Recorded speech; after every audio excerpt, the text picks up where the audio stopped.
السلام علیکم، کیسے ہیں آپ سب لوگ؟ آئی ہوپ کہ آپ سب ٹھیک ہوں گے اور جہاں پہ بھی ہوں گے خوش ہوں گے۔ یہ واقعہ چترال سے تعلق رکھنے والے ایوب بابا کا ہے۔ ایوب بابا کا چائے پتی کا کاروبار ہے اور وہ پچھلے 40 ایئر سے کراچی میں رہتے ہیں۔ وہ ہمیشہ اپنے ہاتھوں پہ گلوز پہن کر رکھتے، چاہے گرمی ہو یا سردی۔ بابا بہت اچھی عادت کے تھے اور غریب پرور تھے، چھوٹوں پر شفقت کرنے والے، نمازی پرہیزگار آدمی تھے۔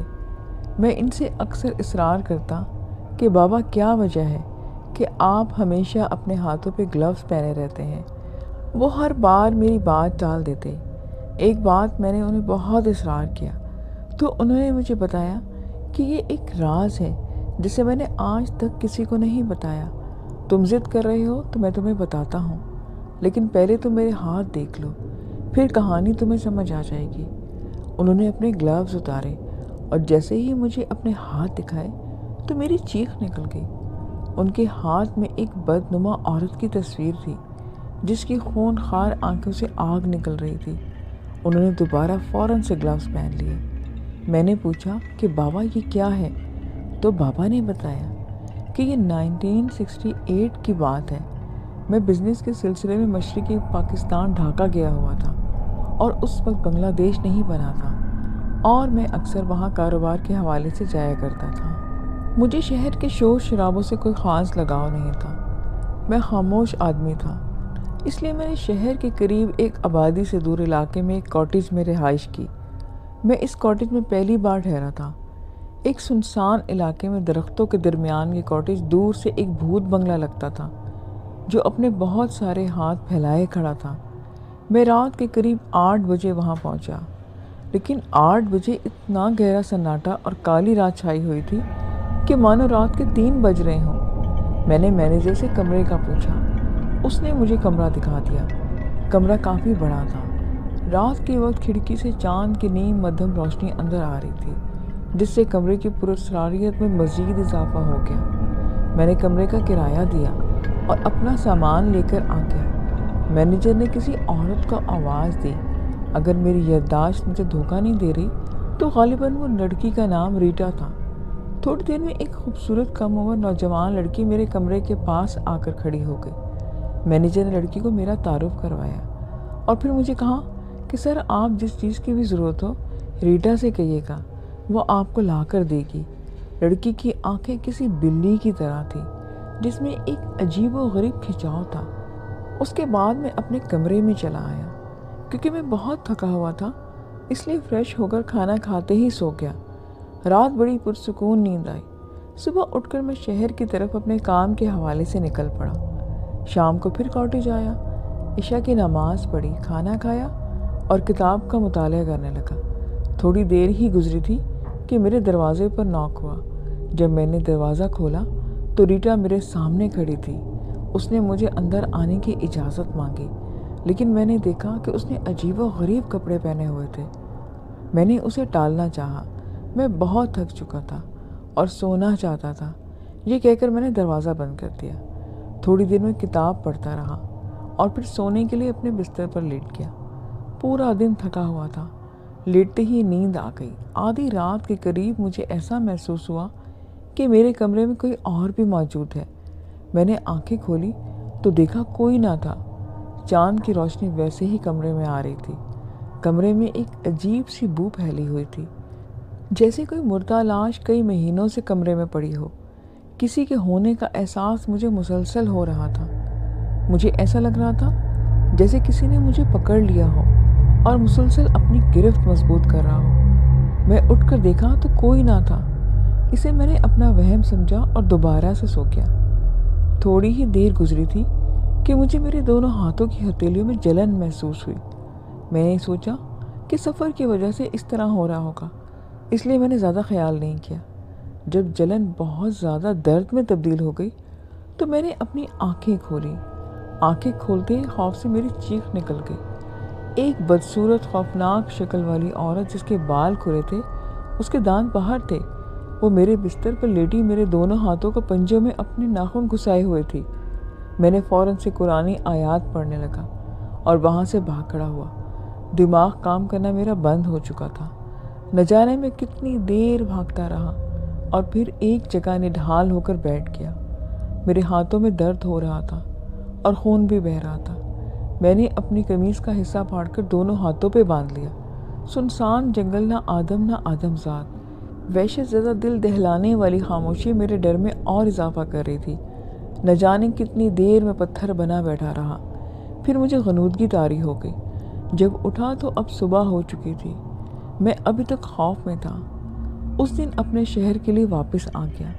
کچھ دن سب ٹھیک تھا، زخم بھی میرے بھرنے لگ گئے تھے، اور ایک دن اچانک یہ عورت نما شبیہ میرے ہاتھوں پہ آ گئی۔ یہ وہی منوس ڈائن ہے جو اس رات کاٹیج میں تھی۔ میں نے بہت سے عاملوں کو دکھایا لیکن کوئی فائدہ نہ ہوا۔ آخر کار تھک ہار کر میں نے اپنی زندگی سے سمجھوتا کر لیا اور اس کو نصیب کا لکھا مان کر میں صبر کرنے لگ گیا۔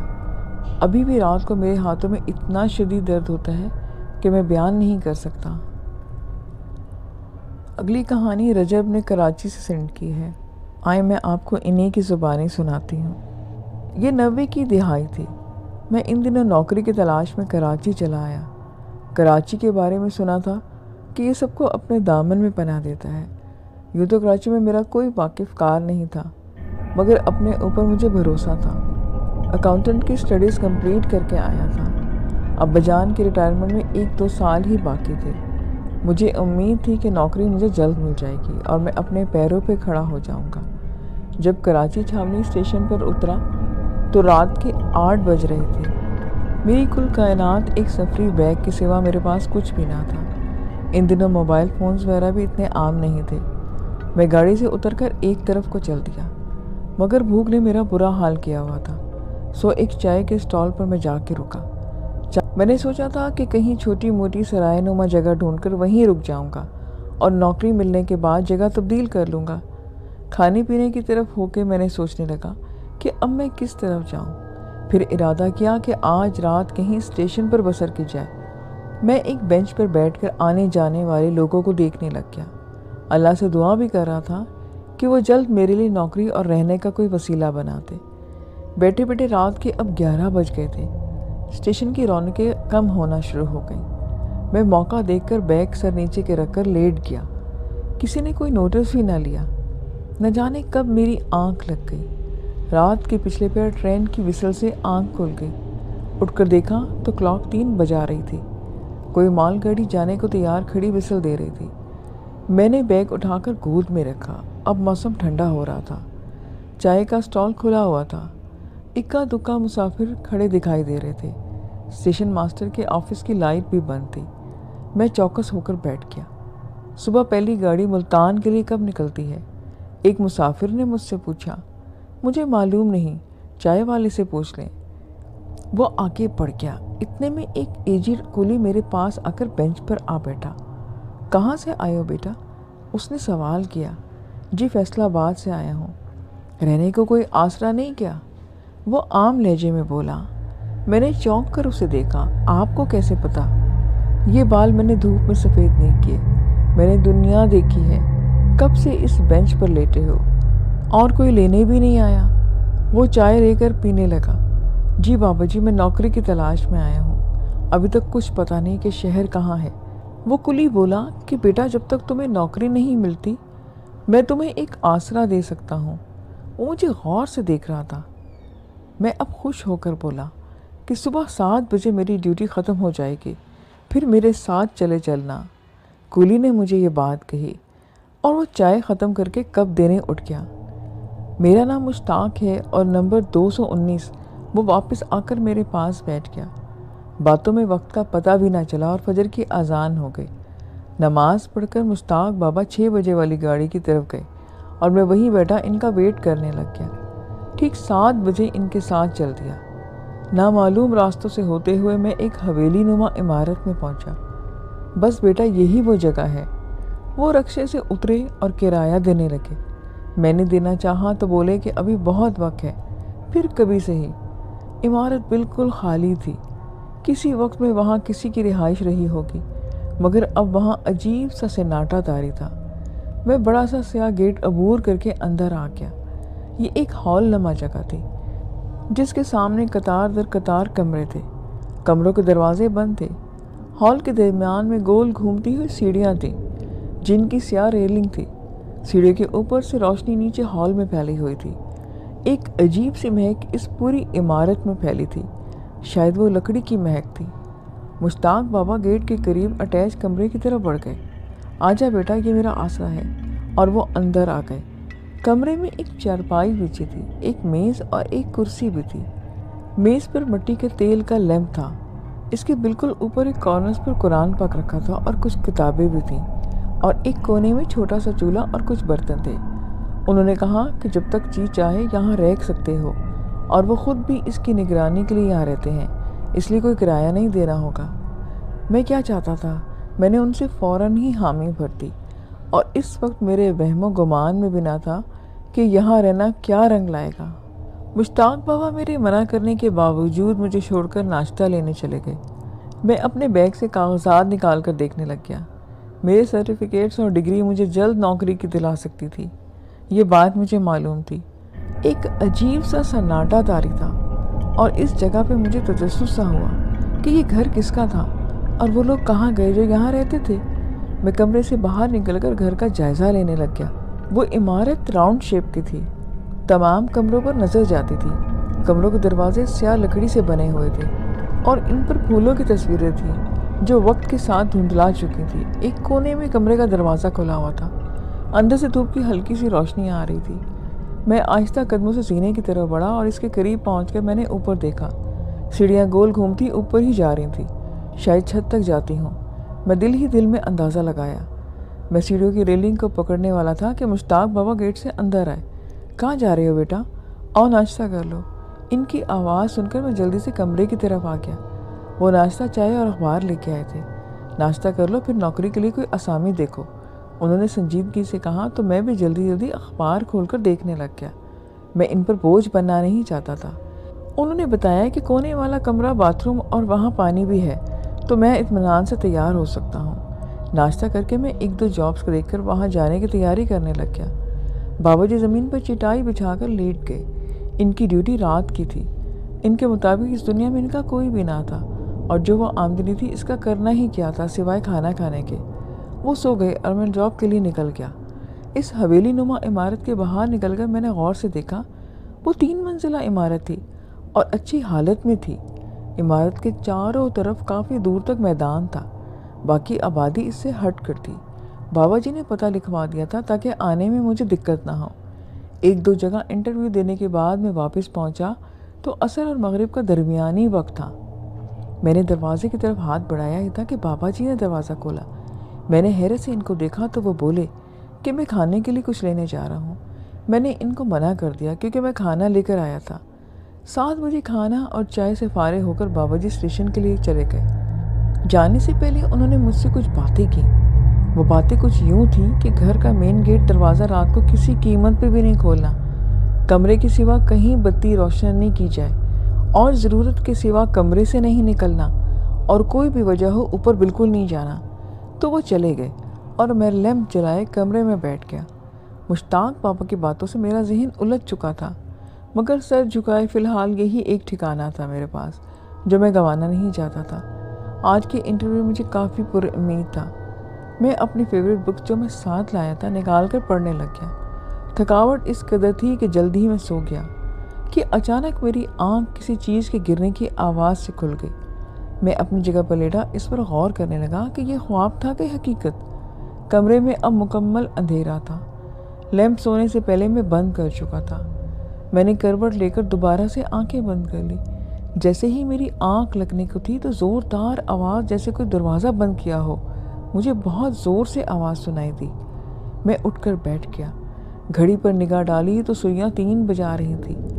میں کافی نیند لے چکا تھا اور ایک عجیب سی کیفیت میں کمرے میں بیٹھا تھا۔ مجھے یاد آیا کہ میرے بیگ میں ایک ٹارچ بھی تھی جو کسی وقت میں نے رکھ لی تھی۔ میں نے ٹارچ نکالی اور کمرے کے دروازے کی طرف بڑھا۔ دروازہ کھولنے سے پہلے ہی مجھے مشتاق بابا کی نصیحت یاد آئی کہ رات میں کمرے سے نہیں نکلنا۔ اس وقت پھر سے دروازہ کھلا اور بند ہوا۔ میں جوان تھا اور نڈر بھی۔ میں نے ٹارچ روشن کی اور کمرے کا دروازہ کھول کر باہر نکل آیا۔ باہر آتے ہی ٹھنڈی ہوا کا جھونکا مجھے ٹھٹھرا گیا۔ شاید پورے چاند کی رات تھی وہ۔